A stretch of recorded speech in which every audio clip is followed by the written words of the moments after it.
Modeling of electrical transfer function, electrical system transfer function, that we have done one numerical on that. Let us do some more numerical. So I will not be explaining everything here because you are already knowing how to proceed for this. Just give me 1 minute. You just go through. You just go through. Meanwhile, what are the questions?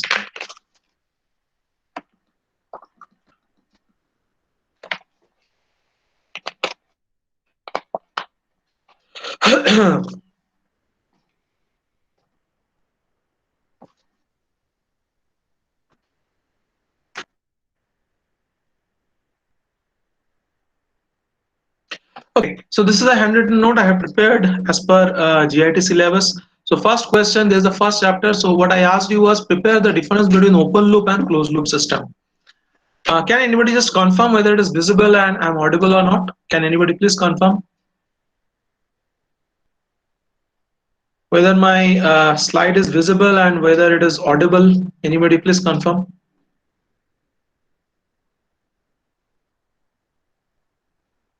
Hello? Okay, Kiran, thank you. So these are the questions. Thank you, Aisha. I understood.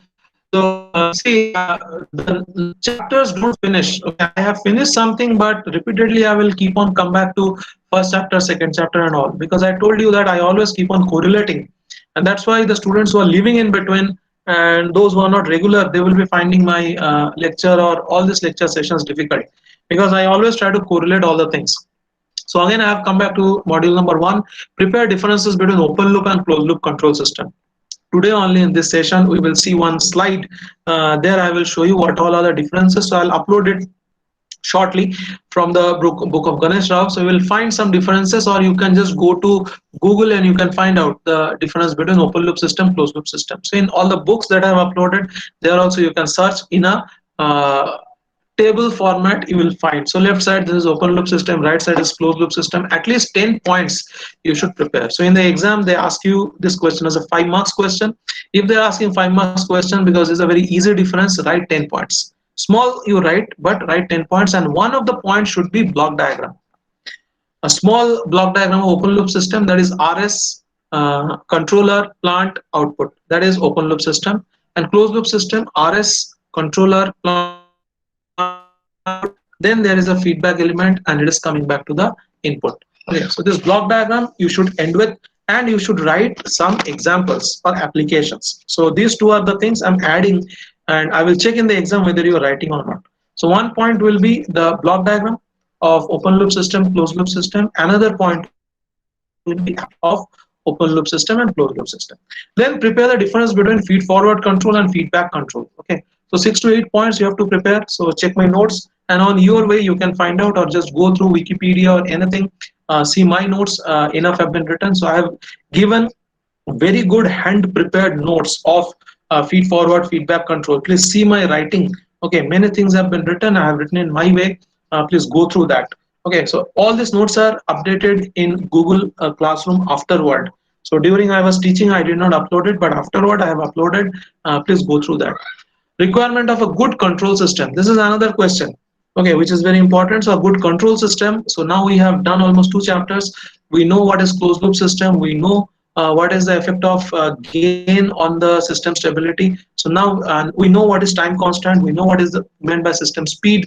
We know what is meant by controller speed and other thing. So here are the 7 points that I have put together. So please remember. So these are the interview questions. In campus interview, they ask this kind of questions.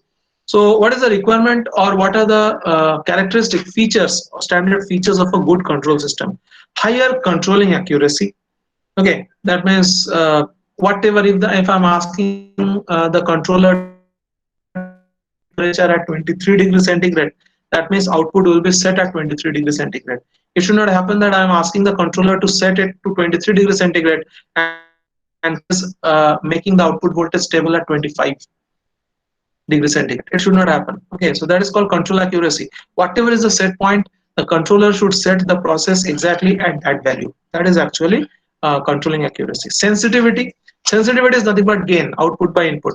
Okay, so high sensitivity required. Little bit of change occurs in the system parameter. Very fast, it should be brought back to the defined level. Speed should be fast. So this speed should be response speed. This should be control speed. All the speed should be fast. So any small changes occur very fast. We should be able to bring it back to the set point. So there are two speed. One is the response. Response is the how fast the system responds to it, and second is the controlling speed. So how fast system comes to know that some changes has happened to it, and second is how fast the controller can bring it back to the original value. So here speed means controlling speed. They are asking how fast the process can be controlled. Stability should be high. That means for bounded input the system should produce bounded output. Oscillation, so output should not be oscillatory in nature, output should be steady state. So there will be a topic discussion on steady state error. There we will find that if output is oscillatory, system cannot come to steady state. So system, if it wants to come to steady state a certain predefined value, oscillation should not be there at the output. More is the energy in the system, oscillation is more. Okay, so how can we remove the oscillation in the output? We have to reduce the gain of the system. Then the system output will become non-oscillatory. Noise or disturbance should not affect output much, so it will affect, but the system should bring it back to the standard predefined level as soon as possible. Bandwidth of the system should be wide bandwidth. In that case, many higher frequency signal or higher frequency thing also should be carried out or controlled by the system. So these are the 7 very good features of high quality control system. What is the characteristic of feed forward control? So fast control, predictive type control. I told you that, gave you that example that I go to the bathroom in the winter season to take bath. I know that water will be very cold. So first I turn on the heater, I leave it there for 5 minutes, and then I turn the shower on. Because a priori knowledge is very much important. A priori means from the beginning, I know that this is winter time, the water will be very cool. So my controller, so controller is there in my head. Okay, so the total system is a feed forward control. So I turn on the geyser first, geyser or heater first, that makes the water hot, and then I start taking bath. That is actually feed forward control. So it is a predictive type of control. It's a smart control, high gain. Okay, because very fast type of control is there. Whenever fast control means sensitivity should be high, gain should be high. Output doesn't get affected by the disturbance. That means if I go to the bathroom, I know it's winter, but I don't turn on the heater. The cold water falls on my body, I might get cold or something, and after that I turn on the heater. This is actually feedback system. Feedback system allows the output to get deviated first, and then I will bring it back. Okay, feed forward system does what? Before the output gets deviated, it brings it back to the certain within the certain level. So output does not get to affect or output does not get affected by the disturbance. That is feed forward control. Less stable because gain is more, hence it is less stable. It has forecasting type or D type. There is a differential type of controller. Controller acts on the rate of change of error. So feedback control acts on the error. How much is the error value? But feed forward controller acts on what is the rate of change of error. So if the rate of change is very high, feed forward controller will take a drastic action. So prior or past knowledge database makes faster control and smarter control. So always the controller of feed forward type knows what had happened previously. So in the winter time, water is hot. Hence, first turn on the heater and then take the shower. So a priori or previous knowledge or past knowledge is used in case of this feed forward control. What are the feed forward control example? Very important thing, stock market. So I know that these are the stocks. Suppose you can say the stock of banking sector, ICICI, SBI, Axis Bank, all these things. So they generally show a very big upward move during the Diwali. So every year we are finding it. So I'm in stock market since last 2 years. So what is found is generally in the time of Diwali, all the bank stocks goes up. Okay, so what you do is just before the Diwali and all, maybe in the month of June, July and all, there is a fall in the bank stocks. So purchase that, and after Diwali you make profit, and during Diwali you make profit, and after Diwali we sell it. So you can make a hefty profit in that case. So that is actually the a priori knowledge. So stock market prediction depends on what all has happened previously. Population estimation and control, switching on heater in the car or in bathroom before entering the system in very cold places. So I give you the example that I'm living on the fourth floor or fifth floor. It's a very cold country. Maybe temperature is minus 10 degrees centigrade or so. So first, what I do is before leaving by using the car. So maybe 15 or 20 minutes back, I use my remote control and I turn on the heater inside the car. Okay. So by the time I take bath, I prepare myself. I come back to my car and take the car and go to office. Before that, the car is actually heated up, and then I enter the car because it is turned on before 15 minutes, and then I went to office. The same thing, that before entering the bathroom I turn on the heater, and the heater keeps the water hot, and I use that water for taking bath.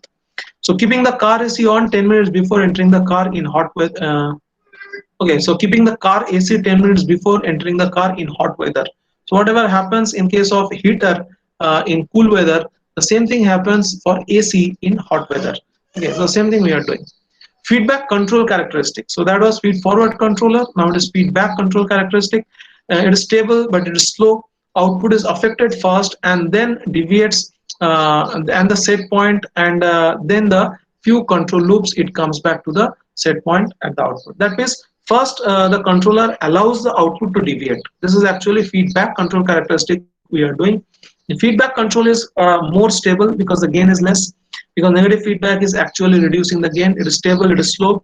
Output is first allowed to deviate, and after it deviates, then within some few loops, which is called as control loop, we bring back the output again to the stable value.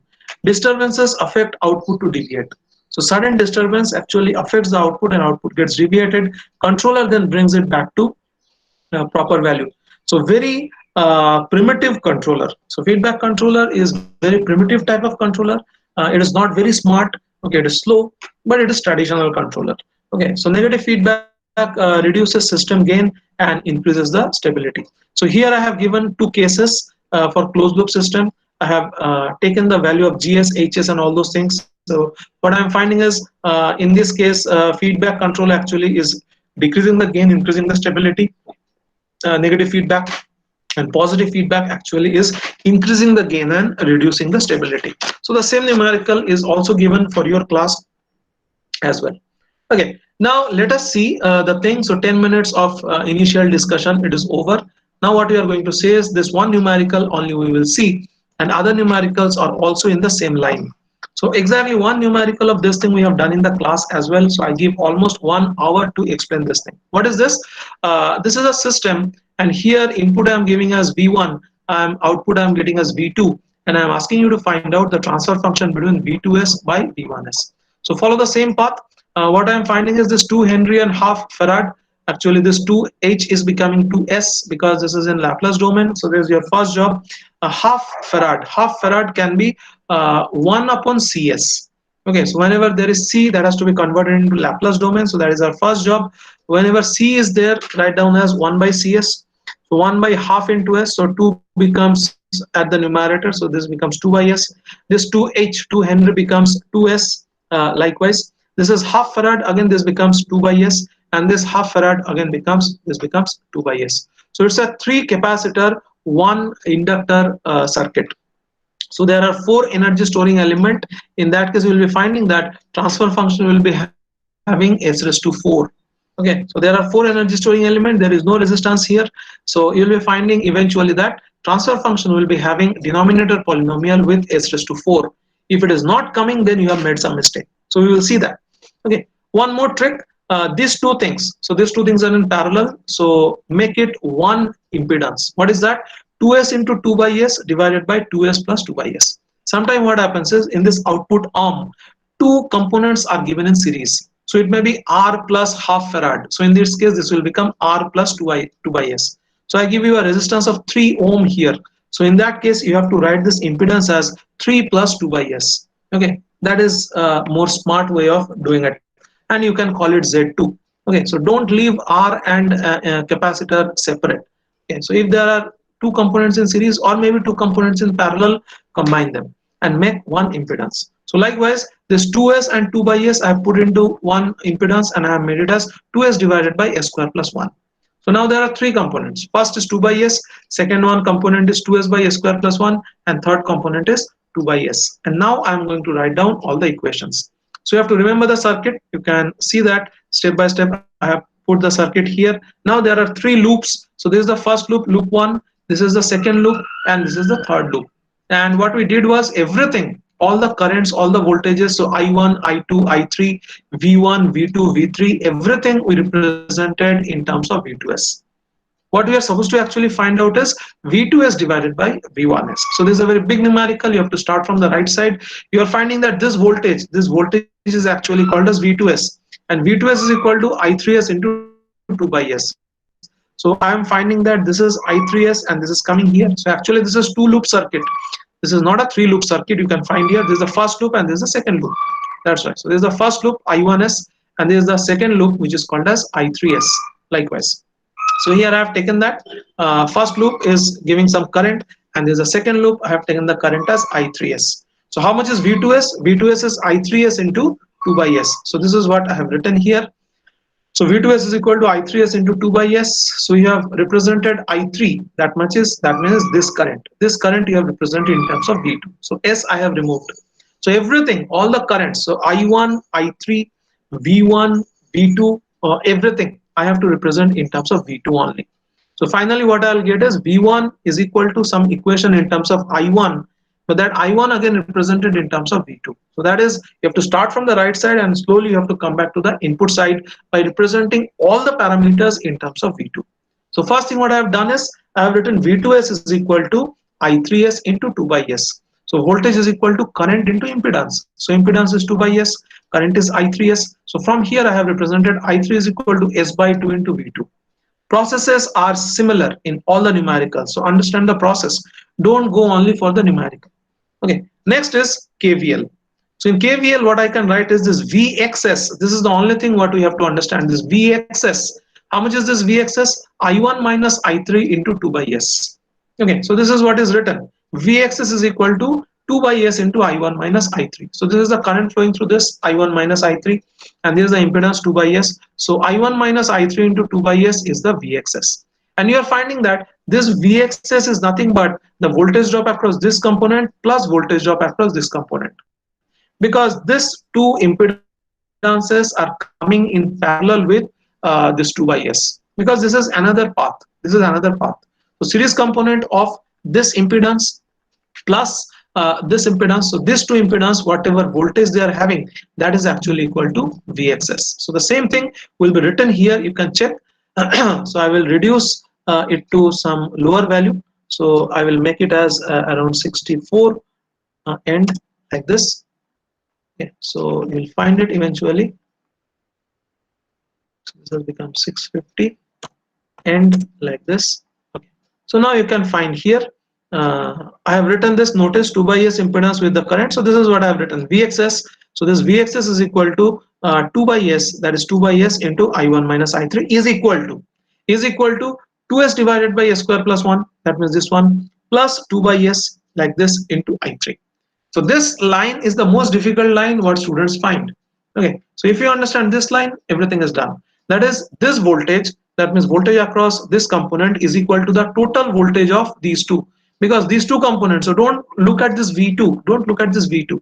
So this impedance and this impedance, they're in series, and this series voltage is same as equal to VXS, and that is equal to the voltage across 2 by s component. This is the only crux or only point which students don't understand. Okay, so there is nothing difficult in that. So that's why 2 by s into I1 minus I3, that is this voltage is equal to, and current flowing through this 2 component is I3. So I3 into these 2 impedance, 2s divided by s square plus 1 plus 2 by s. If you are doing that, in that case, if you are just solving and you are finding I1 is equal to 3s square plus 2 divided by s square plus 1 into I3. So you are representing actually from this second loop equation, you are actually represented I1 in terms of I3. Why I1? Because this voltage is nothing but 2s into I1 minus I3. That is equal to 2s by s square plus 1 plus 2 by s into I3. So, and there is no other thing. Okay, so I1 minus I3 of impedance and I3 of this impedance, they are equal. So from there, if you are just doing some calculation and arrangements, you are finding a relationship between I1 is equal to something of I3. And what is I3? I3 is nothing but s by 2 into V2. That means you are actually representing I1 in terms of V2, because already you have proved I3 is equal to S by 2 into V2. Now through this second loop equation, you are proving that I1 is equal to some impedance into I3. There you substitute I3 is equal to 2 by S into V2. So like this, I3 is equal to S by 2 into V2, that you can substitute. Now I1 is equal to something into V2, that you are finding. Last equation, so there are three voltage equations mainly we have to write. Last equation is V1 is equal to 2 by S into I1 minus I3. So this is the last equation, that is input loop. What we are writing is V1S is equal to 2 by S into I1 minus I3. And now you are supposed to substitute I1 in terms of I3, that you have done everything you have made in terms of I3, and then you have found out V1 is equal to in terms of I3, and finally you have to substitute I3 in terms of V2. So likewise here you can substitute I3 in terms of V2 and take this V2 and V1 in one side, and you are finding that voltage transfer function is equal to this. Voltage transfer function is equal to this, that is 2 by S into I3, 2 by S into 2S square plus 1 divided by S square plus 1. Likewise you are finding S square plus 1 divided by 2S square plus 1. So likewise you can find out what is the transfer function. Now forward transfer function. So forward transfer function is V2 by I1. So voltage 2 divided by input current. Now you could find V2 divided by V1. So for transfer function I can ask you V2 by V1, V2 by I1, I2 by V1, I2 by V2, I2 by I1. All these things I can ask you. So here V2 by I1 is found out, V2 by I1 is found out, V1 by I2 is found out. Okay, so everything can be found from this equation. Similar kind of case you can find here. What we are finding is this is V2 and this is 2 Henry, 1 Farad, 1 Henry. So this 1 Farad is called as 1 by S, this 1 ohm is called as 1. Okay, so what is the next step? What we are finding is even if you are paralleling this, so if you are paralleling this means 1 into 1 by S divided by 1 plus 1 by S. Here if you are doing this 1 into 1 by S divided by 1 plus 1 by S, that means what you are finding is you are finding this is Z equivalent. Okay, so Z equivalent is equal to 1 by S plus 1, that is 1 parallel 1 by S. So this circuit in S domain is reduced form becomes like this. So again there are 1 and 2 loops. What will be the first equation? First equation will be again find V2S. So again you name the circuit. So this is the I1 now and this is going to be I3.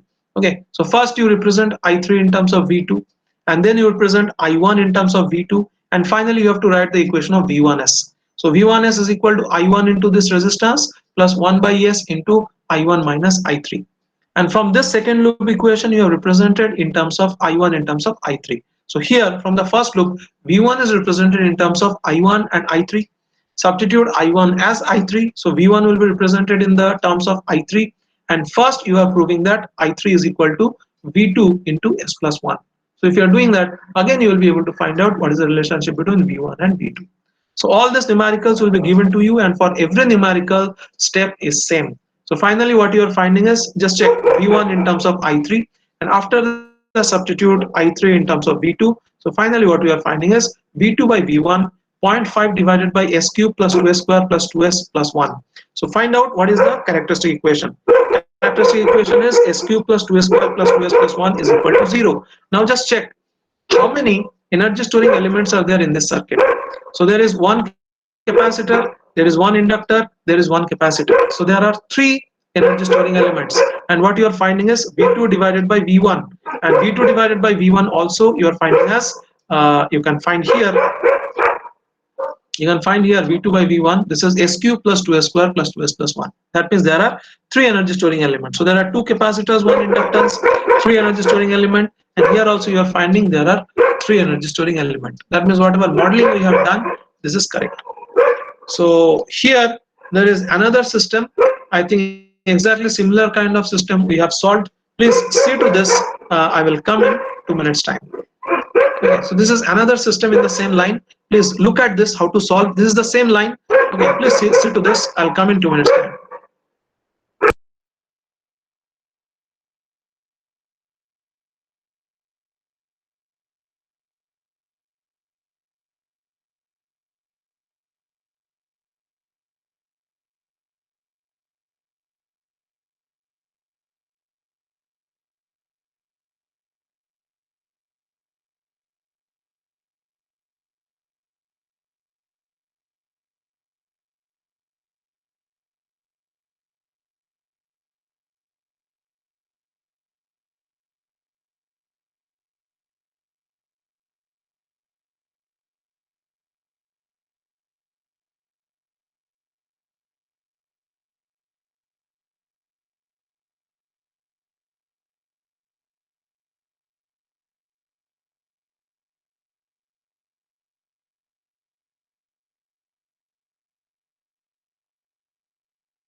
Okay, so this is also another numerical which is in the same line. First, you have to just replace this half f. So this half f becomes 2 by s, 2h becomes 2s, this 1f becomes 1 by s, and this is 1 Henry, it becomes s. So here if you are finding v2 by v1, it will be in the terms of s raised to 4. So this is a very famous numerical. If you are finding, just check what is v2 by v1. Okay, so in the previous numerical I told you that you should get the output. So first numerical, whatever we had solved, it was a big numerical. In this case, we have not found v2 by v1. Okay, I found transfer function, but this transfer function was like this. Okay, okay, so here we found v2 by v1, but here in this case you are finding that there are four elements. Okay, so there are two inductor, there are two capacitor. In this case you are finding that v2 by v1 like this will be equal to s raised to 4. So this is what we are finding. v2 by v1 is equal to 2 s raised to 4. That means this is a fourth order system. So notice voltage and characteristic equation has the highest order of 4 as the denominator equation. Total number of energy storing element in the circuit is also 4. And what is this 2? Okay, so this 2 is actually called as a DC gain. Okay, DC gain of the system. Then electrical system, RLC circuit. This RLC circuit modeling is already done for us. This is the electrical system RLC circuit parallel modeling. So this is for FI knowledge, force to current analogy. This understanding is required. That's what I have done it. So this is a notes which I'll upload today itself. So RLC series circuit is used for FV analogy and RLC parallel circuit is used for FI analogy of conversion of mechanical system into electrical system. For FV analogy, parallel components become series and series component becomes parallel, and for FI analogy exactly the parallel will remain parallel and series will remain series. For FV analogy force becomes voltage, for FI analogy force becomes current, and whatever M, L and other arrangements it is there. For FG output is mechanical system, output is displacement. For voltage system the output is charge. Okay, and for FI analogy the output is again displacement, and for I, that is the electrical system, the output is phi, that is the flux. So these are the things you have to remember, and these are the few numericals if you do. So first see these numericals, first solve this numerical. If I'm having any small mistakes in my notes, please let me know, and practice this 3-4 numericals first. Okay, because this is the highest level of difficulty. इससे ज़्यादा difficult numerical नहीं पूछा जाएगा.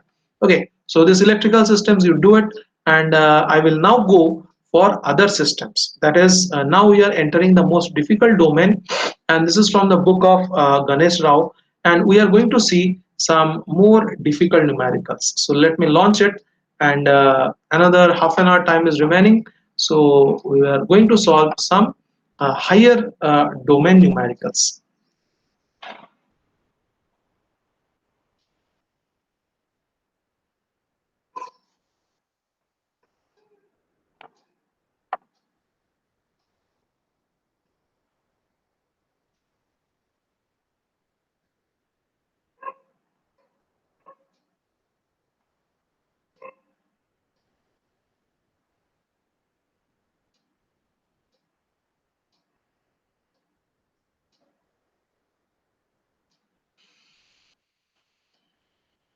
Okay, anybody please confirm if it is visible to you. I've just uploaded the image. Anybody please confirm if it is visible to you.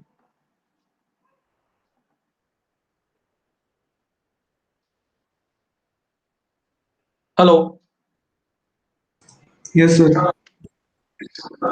Okay, so it is visible. So again, I will be taking you through the initial part. So this is a mass system. So the mass is given by d2x dt2, as we have seen. This is a spring system which is given by here you are finding it is not given actually. Next page. So it is k into xc. So fk into xc. So force is equal to whatever force you give, that is called as f k into xc. And damper. So what is a damper? It is given here. So damper is actually if both the ends are having different displacement. So this end is having displacement E, the other end is having displacement F.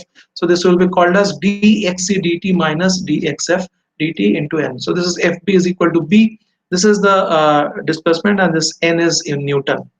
So rotational systems are similar. In this case, what you are finding is, so don't get scared looking at the rotational system.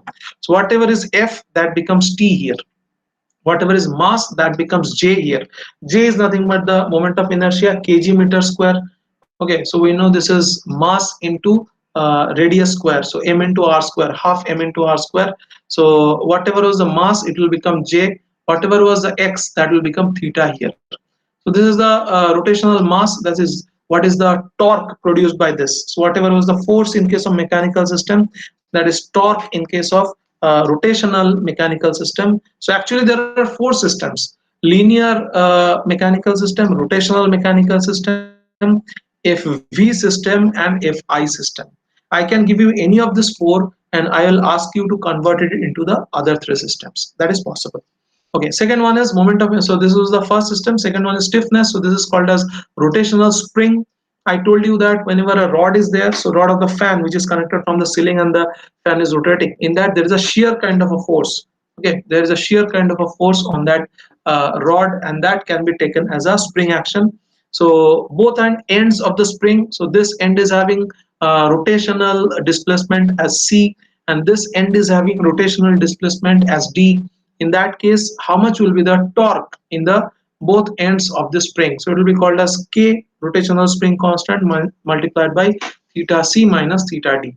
And if this is fixed with the ceiling, okay, if this is fixed with a fixed point, so there is no displacement here, then it will be only K into theta d. That's all. Okay, now this is another dashboard. So at this point displacement is E, another point displacement is F. So how much is the torque produced? So this is a rotational system, and in that case torque produced will be TB is equal to B into T theta E, D theta E minus D theta F divided by dt. So all these units are Newton meter because they all are torque. So B is the coefficient of viscous friction, Newton meter per radian per second. K is the stiffness of the spring, Newton meter per radian. And J is the moment of inertia, that is kg meter square, kg into meter square. Likewise. So these are the basics theory we know. And then the procedure of writing the differential equation. So this, the same numerical we have seen already. That is Ft we are giving, and we are finding K and B are there, and then there is K2 and M2. So the same free body diagram you have to draw, and after that they have written the equation. They are solving the equation. They have solved it in a different way, so they have taken it into Cramer's rule kind of a thing. But main thing you have to do is you have to see this first equation. So whether you are able to write this first equation and you are able to transform it into Laplace transform or not. This is the first thing you have to check. If you are able to write this equation, 80% of your job is done. Okay, so from the given system you have to draw this free body diagram, show a reference point, and from this free body diagram if you are able to write this equation, it is done. So in this case again the same thing, Ft is the input you are finding. So this is m1 d2 x1 t dt2 like this, then k1 x1 t and dx1 t dt. So either you can write dx1 t dt or dx1 dt, same thing, but I think you should write dx1 t dt. Okay, and this k2 is connected to x1 and x2, that's why this is k2 into x1 minus x2 ft. So from here it is relating actually f2 ft, x2 and x1. Okay, so this is the first equation. Second equation will be between this. So only there will be x2 term and x1 term. So what is the second equation? You're finding second equation is k2 into x2 minus x1 into d2 x2 to dt2. So from here you can represent either x2 in terms of x1 or x1 in terms of x2. Then you substitute here whatever they ask. So if they ask you to find x1s by fs, then you have to remove all the x2 term. So in that case x2 has to be represented in terms of x1. But if they ask you x2s divided by fs, in that case you have to represent x1 in terms of x2 and substitute here x1s. So whatever is the x1s, that you have to substitute in terms of x2, and then find the output by input ratio, that is x2 by fs or x1 by fs depending on that. So this is a numerical we have already done. This is another numerical you are finding that, so be careful. So what is the input force applied to? Okay, so all this I will be uploading, so don't worry. So this force is applied to m1, and now this is the thing which is there. So previous numerical, if you see, previous numerical you see there was no there was nothing in this side. Okay, so there was no friction in this side, there was no friction in this side. Okay, so only this mass was hanging, so that's why no extra friction was happening to it. But in this case, if you are finding there is a friction below, so this image is given in another space like this. So as mentioned at the beginning of the solution, the minimum number of displacement must be equal to the number of masses present. That means if there are two mass, if there is x1 and x2 displacement, so there are two mass, that means there will be two displacement. That means we have to write two loop equation. That means there will be two displacement x1, x2. One will be with force. Where is the force now? The force is applied to m1. So the previous numerical and this numerical is almost same. What are the differences? In this case, there will be added two frictions. Okay, so how many components will be there in the first equation? First component will be Ft. Second component will be due to M1, that is d2 x1t dt2. Second component will be because of k1 x1. Third component will be b1 dx1t dt. And fourth component will be this, that will be d dt of b3 into x1t minus x2t. So 1, 2, 3, 4 and 5 components. So x1t will be related to 5 components. First one is with p3, second is with b1, because there is no wheel here, that's why there will be friction here. So b3 and b1, these two will be friction elements, but b3 will be related to x1 minus x2, but b1 will be related only to x1. Then there will be k1 only related to x1, then there will be m1 only related to x1. Okay, so this will be the elements for x1t. What will be the elements for x2t? This is fixed and there is no input connected here. So first will be k2 into x2t. Second will be m2 into d2 x2 dt2, second element, and third element will be b3. But in that case, b3 will be x2 minus x1 ddt. Likewise. So there will be three elements in the second equation. There will be five elements in the first equation. From the first equation, you are correlating f x1 x2. From the second equation, you are correlating x1 and x2. So from the second equation, you can represent either x1 in terms of x2 or x2 in terms of x1. And depending on the requirement, you substitute that value in the first equation. So in this case, I can ask you both. Tell me the transfer function x2s by fs or x1s by fs. Both the things I can ask you. So let's see how they have proceeded. The same thing. So this is the overall, this is called as free body diagram. So here you are finding that this is a free body diagram. B1, this is for friction. This B2 is for friction. Okay. So in the first case, there is M1, K1 and B3. If you see the diagram, there is M1, K1 and B3. And second case also there is M2 and K2. In the second case also there is M2 and K2. So this B2 and this B1, they are actually friction elements. You cannot find B2 and B1 here as a damper. So this B1 and B2 are not damper. This B1 and B2 are friction elements. So that you don't miss in the exam. And if nothing is given, these friction elements are not also given, wheels are not also given. So in that case, you have to mention that there is no wheel drawn and friction elements are not shown, but there will be friction, because whenever this F2 is forcing this M1 towards from left to right, this M2 also will get a displacement in the rightward direction. So there is no wheel and they will be experiencing some friction. So for M1 I am experiencing friction of B1, assuming for M2 I am assuming friction as B2. So likewise you have to define first and then you have to write. So this is the equation. I told you that there will be five elements connected to x1.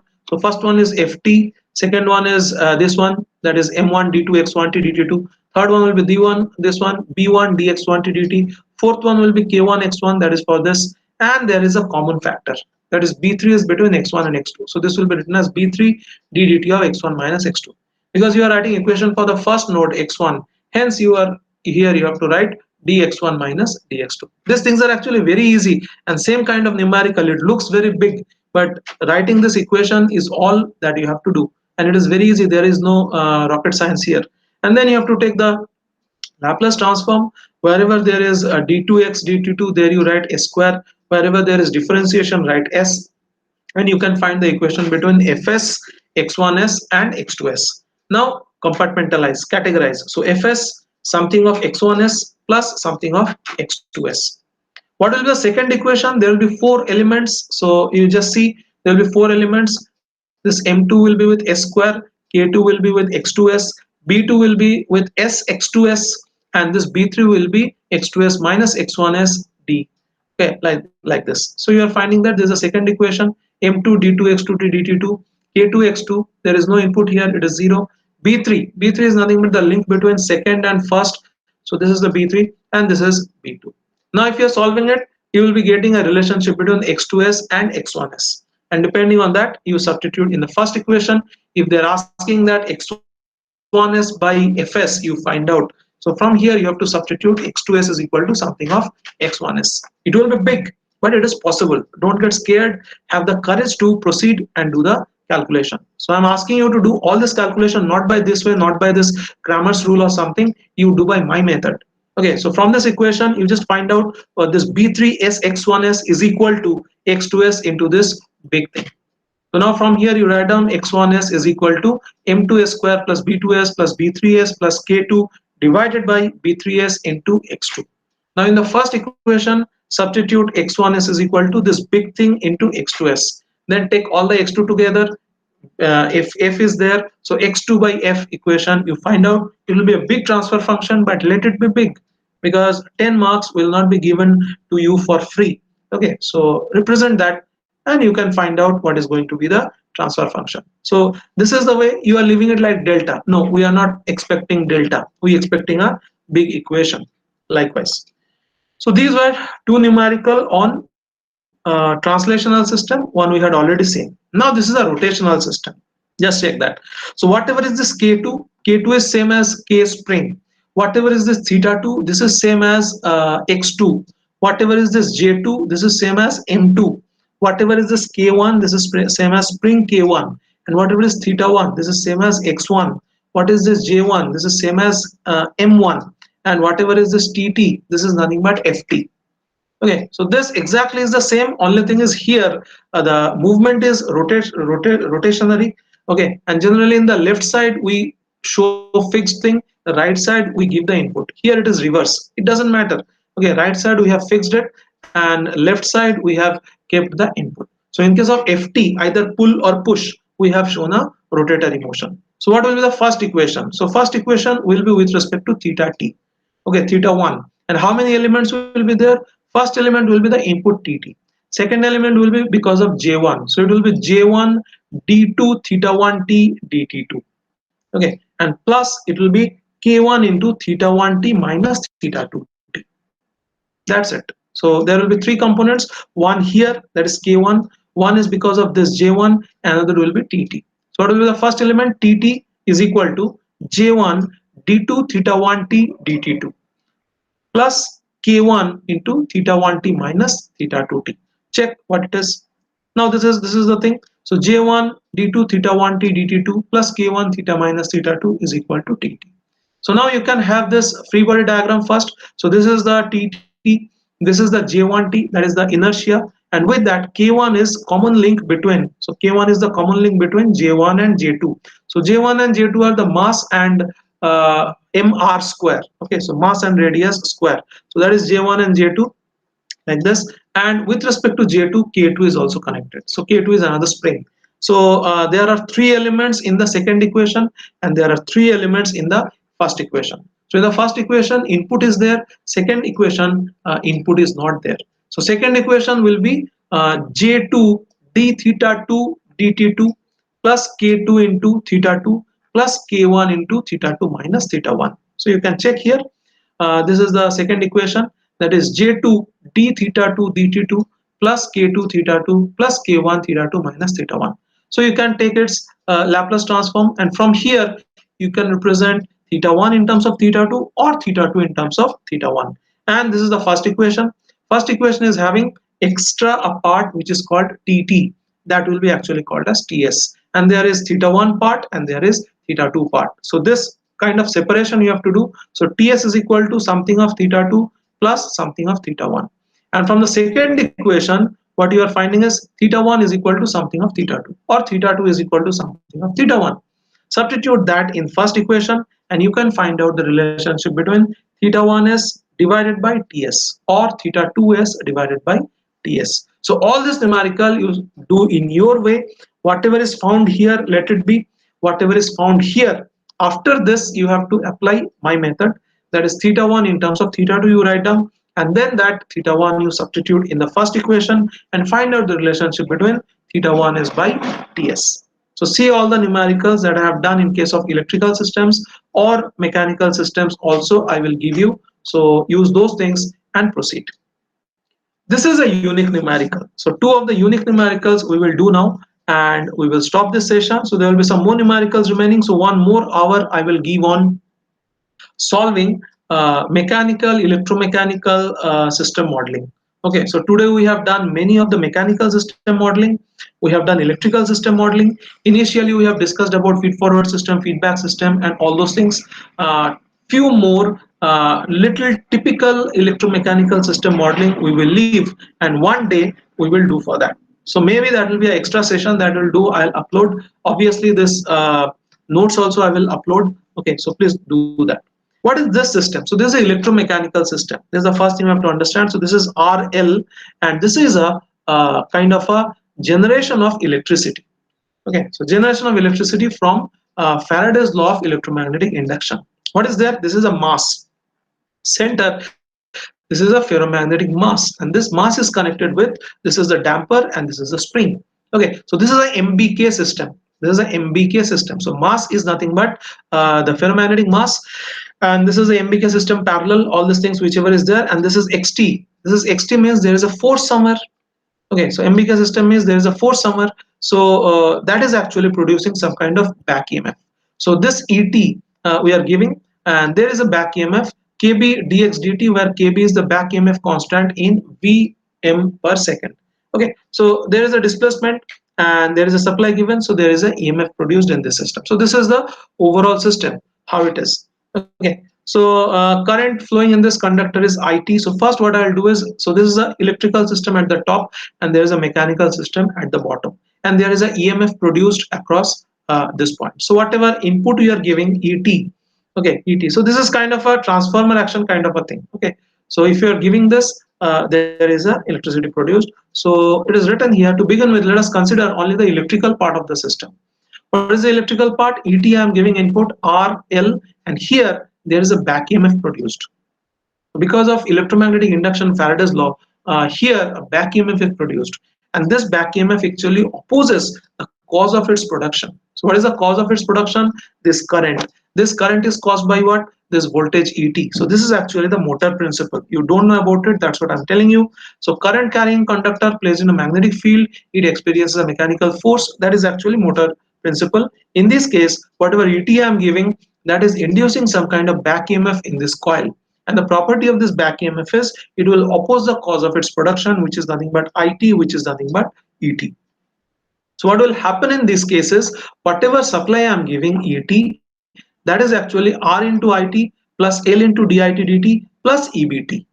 That is the loop equation they have written. So whatever ET I have given, that is equal to R into IT, like this, L into DIT dt, this is the inductive voltage, plus KB into dxt dt. So KB into dxt dt is a proportional constant, is written here, that is EBT is equal to KB into dxt dt. So this is something you are coming to know. Okay, so this is a physical event that is happening here. So whenever I am giving some EMF to the coil, there is a back EMF induced in that coil. Okay, so that part actually, whether you are able to model or not, this thing is explained here.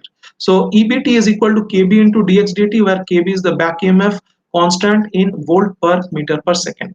So now this is the equation, that is ET is equal to RIT, this is a drop, L DIT dt, this is also a drop, plus KB is the back EMF which is produced, and we are finding that ET minus KB dxt dt. So if you are taking this KB in the left side, this ET and KB or dxt dt, these vectors are opposite, because ET minus KB dxt dt, because if you are taking it in the left side, that means whatever supply you are giving and whatever EMF we are getting here, they are opposite in nature. Now you take the Laplace transform, you are finding ES is equal to RIS, LIS and KBS into XS. Okay, now there are two variables here in this case, IS and XS, where IS is the current flowing through the circuit and XS is nothing but the velocity or movement. So more is the movement of this mass, okay, because this mass is moving, because this is on the spring and dashpot. So they are both not fixed. They are actually showing some kind of movement. There is no mass here. Had there been a mass, this would have been a rigid thing. But here it is also spring, here it is also dashboard. That means this mass can go up and down. Likewise, that means this xt is there. Okay, so what you are finding is is. So how much is the current? If the displacement of this mass is more, at that time current produced in this loop will be more. That is what we are finding from this equation. That is is is equal to es minus kbs xs divided by r plus sl. That means more or less is a different thing, but at least we are finding that whatever current is produced, that is a function of the displacement of this mass inside the coil. So that we are finding. Whatever is the displacement of the mass of this inside the coil, that will actually make more or less current produced, that will affect whatever is the eb inside the coil. So we are finding that is is equal to es minus kbs into xs divided by r plus sl. Okay, so more is the value of xs, is value will reduce. So more is the displacement, current will be less. This is what we are finding. So this is the first thing. So there are two modelings. I told you we are doing an electromechanical system modeling. So this is the electrical system modeling. Next is the mechanical system modeling. So whatever you are finding for the mechanical system, you are giving a force. So there is a force somewhere. Without force, it will not move. Okay, so there is a force given somewhere. So here only we are giving the force. So that force is actually getting dissipated in mass, K, that is the damper, and the spring. So this is the second thing. So that is xt is given, ft is given. So next step analysis, we shall consider only the mechanical part of the system. Corresponding mechanical network is shown like this. So ft, whatever force is given to that mass, because we want the mass to move, because only the movement of the mass will create a back EMF. If the mass is static, no back EMF is produced. That's why Faraday's law of electromagnetic induction says that there should be a relative motion, okay, to generate the EMF. So ft, whatever you are giving, ft is equal to m d2xt dt2 plus b dx dt plus kx. So this thing is very straightforward. Now this force is actually equivalent to kf into it. Whatever is the force, this forcing function acts on mass. This forcing function, whatever you are saying, this is acting on mass, and mass is directly proportional to the current flowing through the coil. That means ft is equal to kf into it. So previous page we have found out what is it. Okay, so previous page we have seen what is it. Whatever we are finding is this mass is actually whatever is the ft is produced, that is actually proportional to the current. Okay, so kf into it, kf is a proportionality constant known as the force constant and is expressed by n into a, n divided by a. A is nothing but the turns, n is nothing but the turns, and a is nothing but the ampere according to the equation. So this ft can be represented as kf into it. So very important numerical. What all things to be known? First thing you should know, what is the back EMF. What is the back EMF? A mass is there, a coil is there. If you are making some current flow through that coil, and if there is a displacement of that core is the mass, so that mass is actually a ferromagnetic substance, then what we will find is there is a back EMF induced in the coil. And what is the property of the back EMF? This back EMF will oppose this supplied EMF, the cause of its production. So that is the first thing, new thing you have come to know. So it is Et is equal to voltage drop across resistor, voltage drop across inductor, and that back EMF. This is the first new thing. Second thing, this is the mass damper and dashboard system that is there. And third thing is this Ft, whatever is the force, that is actually coming from the current of whatever is the supply with a proportionality constant of Kf. So this force can be represented as Kf into It, where M is directly proportional to the current flow in the coil. That is Ft is equal to Kf into It, where Kf is the constant of proportionality known as the force constant. Now I can ask you any transfer function. So what is the transfer function? I can ask you to find xs divided by input Es. So how much is the excess? How much is the displacement with respect to the input voltage? I can ask you very easily. So Kf into Is is equal to this. Is is equal to something like this. So you have found out the relationship between Is and Xs. That is from the second mechanical system. And for the first system, you have found out the relationship between Is and Es. So in this equation, you can substitute Is as Xs. Okay, so from the third equation, just see again, I'm telling you, you have found out the relationship between Is with respect to Xs. That is from the second mechanical system. And from the first system, you have found Is is equal to Es minus something of Xs.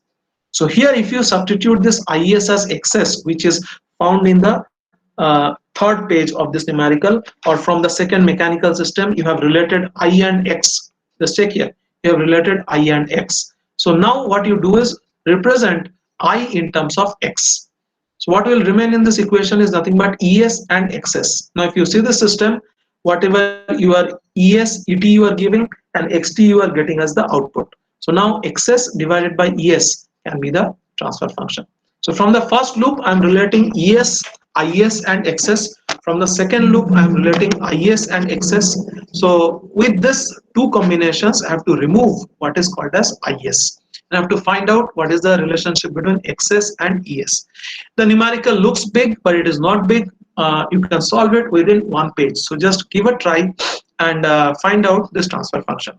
So don't go by this methods. Okay, this method also same thing they have done, and find out XS by ES. So they have already found out. So KF is the proportionality constant. So FT we are substituting as KF into IT.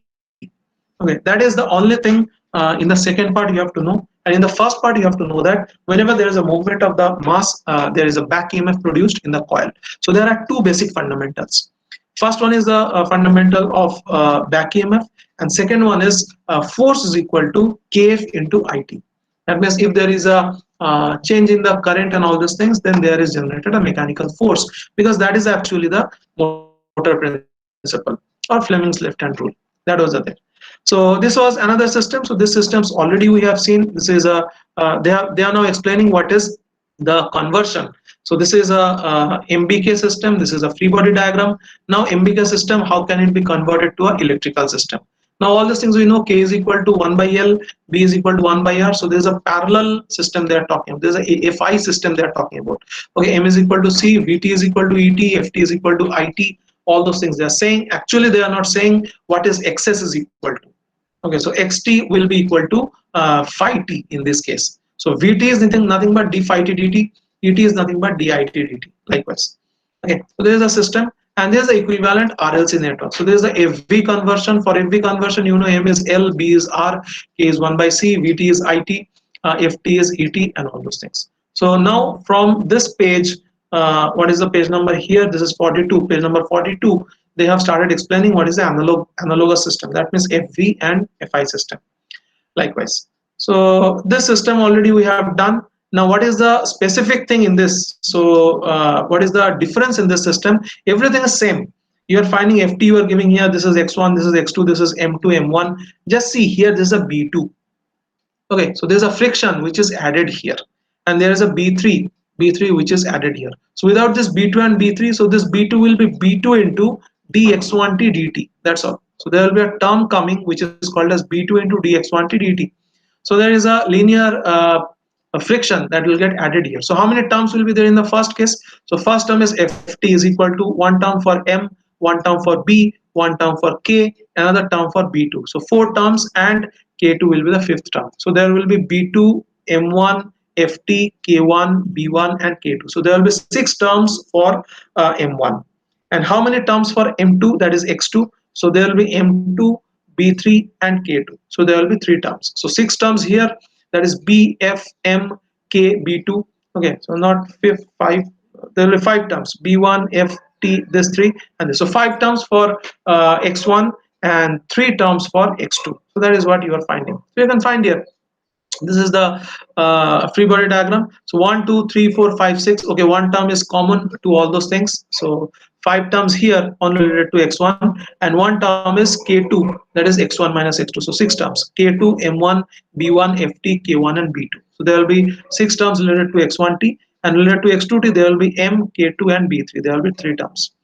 Remaining things are same. So these six terms are there for X1, and for X2 again there will be three terms. Again the same thing. For X2 there will not be any input. So from X2, from the second loop, you can find out relationship between X1 and X2, and that X1 is equal to X2 or X2 is equal to X1. You substitute in this equation. That is the first equation, and you can find out what is the transfer function. Likewise, but they are not interested in finding the transfer function. They are actually finding out what is the force current analogy. So in this case, you just see that what they're writing. So Ft is equal to B2 into dx1t dt. So IT. So Ft ke jagah pe they have written IT.